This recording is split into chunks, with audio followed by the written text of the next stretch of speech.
Hello friends, मैं astro vastu consultant doctor Neetu Mohan astro Neetu group में आपका स्वागत करती हूँ। गणपति जी के दिन चल रहे हैं और सबसे ज़्यादा जो क्वेरीज आई हैं लोगों ने जिसको बोला है कि आपको वीडियो बनानी है वो है कि गणपति जी को तुलसी अर्पित की जाती है या नहीं की जाती है, करनी चाहिए या नहीं करनी चाहिए।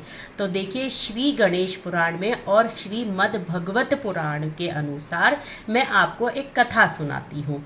उससे आपको पता चलेगा कि क्या होता है, क्योंकि गणपति जी को पूरे साल में सिर्फ एक बार ही तुलसी अर्पित की जा सकती है। अदरवाइज उनको तुलसी का भोग नहीं दिया जाता है, ना ही उनके भोग के साथ तुलसी को कोई पत्ता या भोग दिया जाता है। ठीक है, क्या कथा है उससे आपको अंदाज़ा लगेगा कि क्यों तुलसी को गणपति जी के साथ में जोड़ा नहीं जाता है।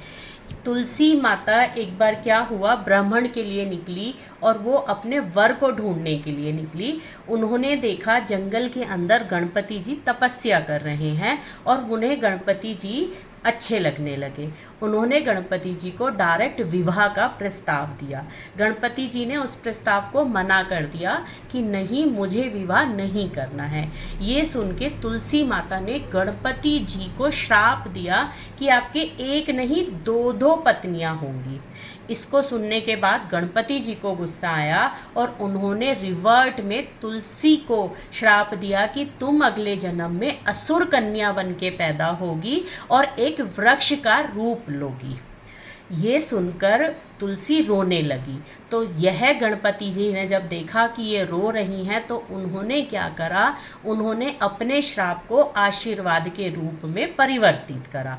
उन्होंने बोला कि तुम एक ऋषि कन्या के थ्रू एक ऐसा वृक्ष बनोगी कि जिसको वनस्पति में नंबर 1 दिया जाएगा, सबसे पहले और सबसे उच्च की वो वनस्पति की जाएगी। कोई भी देवतागण उस वनस्पति के बिना यानी कि तुलसी तुम्हारे बिना अपना नैवेद्य ग्रहण नहीं करेंगे और ना ही उन्हें वो भोग लगेगा बिना तुलसी के। तो इसीलिए कोई भी देवी देवताओं की जब पूजा की जाती है तो तुलसी माता का भोग साथ में पत्ता दिया जाता है। उसके बाद उन्होंने ये भी बोला कि मैं तुम्हें साल में सिर्फ एक बार ग्रहण करूँगा, अपने जन्मदिन पर। पूरे साल में तुम्हें ग्रहण नहीं करूँगा, ना ही तुम्हारा नैवेद्य के साथ भोग लूँगा, ना ही स्वीकार करूँगा। लेकिन जिस दिन मेरा जन्मदिन होता है, विनायक चतुर्थी होती है शुक्ल पक्ष की, उस दिन मैं वो अपने नैवेद्य के साथ तुम्हें स्वीकार करूँगा, यानी कि तुलसी को लूँगा। ठीक है। उन्होंने फिर ये बोला कि मैं इस वनस्पति के बिना क्या करूँगा, दुर्वा को वो स्थान दूंगा कि जो मेरे भोग में दुर्वा मुझे खिलाएगा, दुर्वा का भोग देगा नैवेद्य के साथ, मैं उस भोग को आराम से स्वीकार कर लूँगा। इसीलिए दुर्वा घास जो होती है, ग्रास जो होती है, वो गणपति जी को चढ़ाई जाती है, वो भोग के साथ दी जाती है।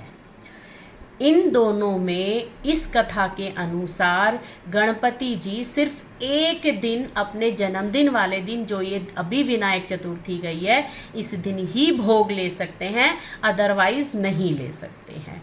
तो जिन लोगों को पता नहीं है, डेली वो भोग देते हैं, इसका नेगेटिव इफ़ेक्ट भी उनको मिल सकता है। तो प्लीज़ सिर्फ एक दिन दें, पूरे साल में उनको इस भोग की ज़रूरत नहीं है, क्योंकि वो ग्रहण नहीं करेंगे।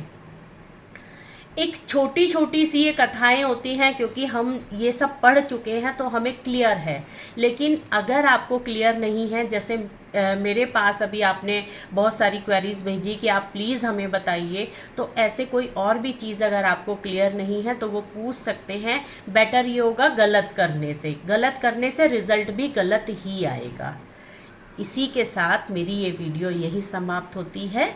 जय माता दी।